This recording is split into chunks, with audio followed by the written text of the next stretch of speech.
दोस्तों, हिंदू धर्म में मानव विकास को धार्मिक व्यवस्था के रूप में जीवन से जोड़ने के लिए विभिन्न अवतारों का विधान मिलता है।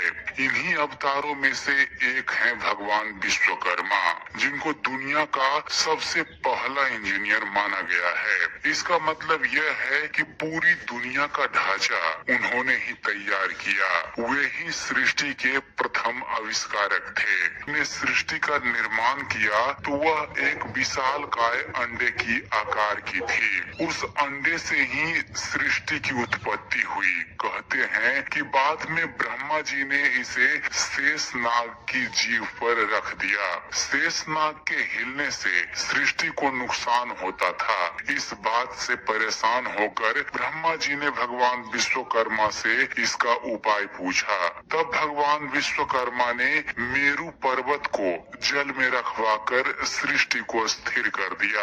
भगवान विश्वकर्मा की निर्माण क्षमता और शिल्प कला से ब्रह्मा जी बेहद ज्यादा प्रभावित हुए। तभी से भगवान विश्वकर्मा को दुनिया का पहला इंजीनियर और वास्तुकार माना जाता है। और चलिए दोस्तों, अब आपको जानकारी देते हैं भगवान विश्वकर्मा के महत्व के बारे में।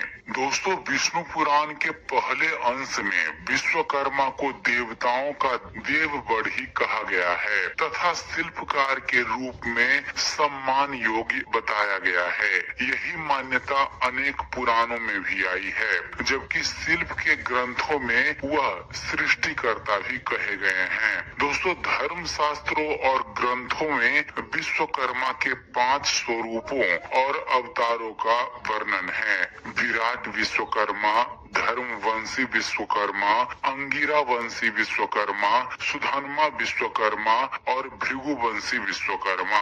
भगवान विश्वकर्मा के सबसे बड़े पुत्र मनु ऋषि थे। इनका विवाह अंगिरा ऋषि की कन्या कंचना के साथ हुआ था। आरंभिक काल से ही विश्वकर्मा के प्रति सम्मान का भाव रहा है। उनको गृहस्थ जैसी संस्था के लिए आवश्यक सुविधा का निर्माता और प्रवर्तक माना गया है। वह सृष्टि के प्रथम सूत्रधार कहे गए हैं। स्कंद पुराण में उन्हें देवयातनों का सृष्टा कहा गया है। कहा जाता है फ्रेंड्स कि भगवान विश्वकर्मा शिल्प के इतने ज्ञाता थे कि जल पर चल सकने योग्य खड़ाऊ तैयार करने में भी वह समर्थ थे। इन्होंने मानव सृष्टि का निर्माण किया। इनके कुल में अग्निगर्भ, सर्वोत्तोमुख, ब्रह्म आदि ऋषि उत्पन्न हुए हैं। विश्वकर्मा वैदिक देवता के रूप में मान्य हैं, किंतु उनका पौराणिक स्वरूप अलग प्रतीत होता है। विश्व के सबसे पहले तकनीकी ग्रंथ विश्वकर्मीय ग्रंथ बहुत ही प्राचीन माना गया है, जिसमें न केवल वास्तु विद्या बल्कि रथ आदि वाहन और रत्नों पर भी विमर्श किया गया है। विश्वकर्मा प्रकाश विश्वकर्मा के मतों का जीवंत ग्रंथ है। विश्वकर्मा प्रकाश को वस्तु तंत्र भी कहा जाता है। इसमें मानव और देव वास्तु विद्या को गणित के कई सूत्र के साथ बताया गया है। और चलिए दोस्तों, अब आपको बतलाते हैं भगवान विश्वकर्मा की उत्पत्ति से जुड़ी कथा के बारे में। दोस्तों, एक कथा के अनुसार सृष्टि के आरंभ में सर्वप्रथम नारायण अर्थात साक्षात भगवान श्री हरि विष्णु सागर में शेष सैया पर प्रकट हुए।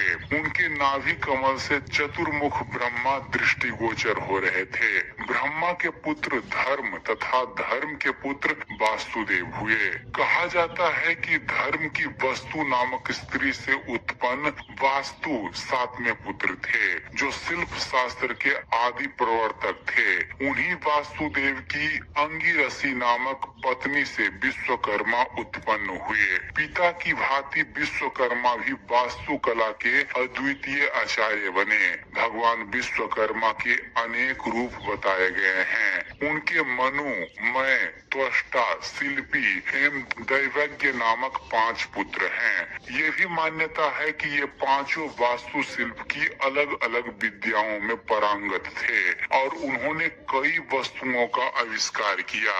इस प्रसंग में मनु को लोहे से, तो मय को लकड़ी, त्वष्टा को कांसे एवं तांबे, शिल्पी को ईंट और दैवज्ञ को